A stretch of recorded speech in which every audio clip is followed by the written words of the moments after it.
Greetings.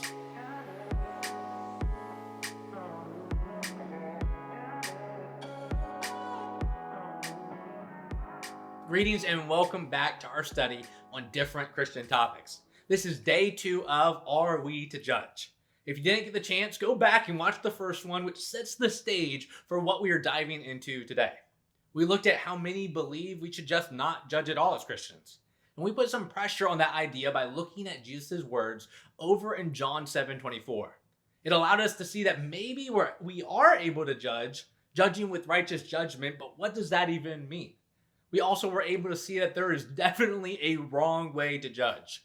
Judging by standards or expectations of things that we or the world have said that have no real value or meaning, just opinions.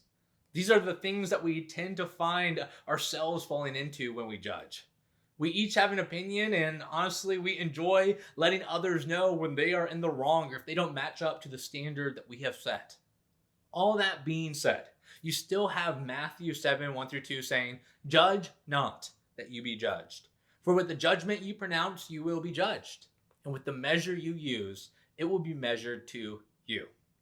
And if we stopped right there, I would understand, we definitely aren't supposed to judge. But if we take a look at what Jesus continues to say and what he has already said, I think we'll come to a better understanding of the heart of what he is saying. In verse 3, it continues with, "Why do you see the speck that is in your brother's eye, but do not notice the log that is in your own eye? Or how can you say to your brother, 'Let me take the speck out of your eye,' when there is the log in your own eye? You hypocrite, first take the log out of your own eye, and then you will see clearly to take the speck out of your brother's eye." We can see here that Jesus is giving us another way in which we can judge wrong. That we can be so overtaken by the judging of someone else that we missed ourselves in the process. Don't hypocritically ignore your own issues. The first place we should start when we judge is ourselves. It always seems easier to identify and point out the flaws and sins of others than it is to be honest, to self-reflect, and address the issues in our own lives. That being said, we can see in verse 5, first, focus on yourself, and then go and see your brother and help him.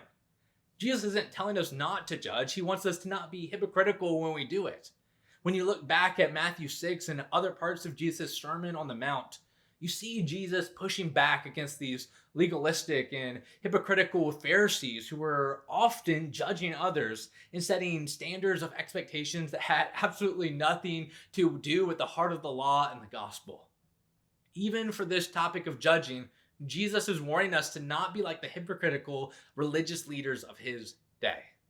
And this is once again confirmed by Paul over in the book of Romans, chapter 2, verses 1-3, where it says, "Therefore you have no excuse, O man, every one of you who judges. For in passing judgment on another, you condemn yourself, because you, the judge, practice the very same things. We know that the judgment of God rightly falls on those who practice such things. Do you suppose, O man, you who judge those who practice such things and yet do them yourself, that you will escape the judgment of God?" Too often we are quick to point the finger, accusing others while excusing ourselves. Oftentimes we judge someone where we ourselves are often caught sinning. And Jesus wants us to look in the mirror with where we are judging. Is there an issue that I myself still need to deal with and overcome before I go out to help my brothers and sisters? It's no secret that this theme of judging alone drives so many people away. Christians are so judgmental, yet they themselves are doing the very same things that they're calling the world out on. I want us to never forget to look inward and shine a light on the darkness in each of our own hearts first. Even when we are able to grow, repent, and overcome, let us never forget this. The same grace that forgives us is the same grace that forgives them. So, are we to judge? Are there other wrong ways to judge?